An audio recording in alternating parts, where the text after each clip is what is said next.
നമസ്കാരം. Third eye ന്യൂസിലേക്ക് സ്വാഗതം. വയനാട് ടൗൺഷിപ്പ് സന്ദർശനത്തിനിടെ നടൻ മമ്മൂട്ടി നടത്തിയ ഒരു പ്രതികരണമാണ് ഇപ്പോൾ സോഷ്യൽ മീഡിയയിൽ വളരെ വലിയ രാഷ്ട്രീയ ചർച്ചകൾക്ക് വഴിവെച്ചിരിക്കുന്നത്. ഒരു സ്വകാര്യ സന്ദർശനമായി മാത്രം തുടരാൻ ആഗ്രഹിച്ച യാത്രയാണ് ഇപ്പോൾ സൈബർ ലോകത്ത് വലിയ വിവാദമായി മാറിയിരിക്കുന്നത്.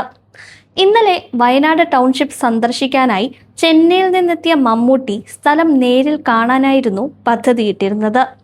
അടുത്ത വൃത്തങ്ങൾ പറയുന്നതനുസരിച്ച് ഇത് പൂർണ്ണമായും സ്വകാര്യ സന്ദർശനമായിരിക്കണമെന്നായിരുന്നു അദ്ദേഹത്തിന്റെ ആഗ്രഹവും. മാധ്യമങ്ങളെയും രാഷ്ട്രീയ നേതാക്കളെയും അറിയിക്കാതെയായിരുന്നു ഈ യാത്ര. എന്നാൽ ടൗൺഷിപ്പിലെത്തിയപ്പോൾ സ്ഥിതിഗതികൾ അപ്പാടെ മാറി. CPM ജില്ലാ സെക്രട്ടറി ഉൾപ്പെടെ നിരവധി നേതാക്കൾ സ്ഥലത്തെത്തുകയും സന്ദർശനത്തിനിടെ തുടർച്ചയായി അനുഗമിക്കുകയും ചെയ്തു. ജനങ്ങളെ നിയന്ത്രിക്കുന്നതും നേതാക്കളുടെ സാന്നിധ്യവും കൂടിയായതോടെ ഇത് സ്വകാര്യ സന്ദർശനമല്ലെന്നതുപോലെ തോന്നിയെന്നാണ് അദ്ദേഹം പറയുന്നത്.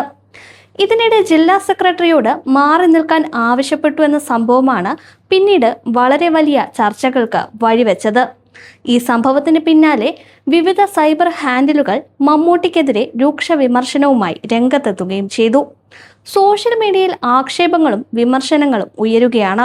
എന്തായാലും ഇപ്പോൾ നടന് നേരെ വളരെ വലിയ സൈബർ ആക്രമണങ്ങളാണ് നടന്നുകൊണ്ടിരിക്കുന്നത്.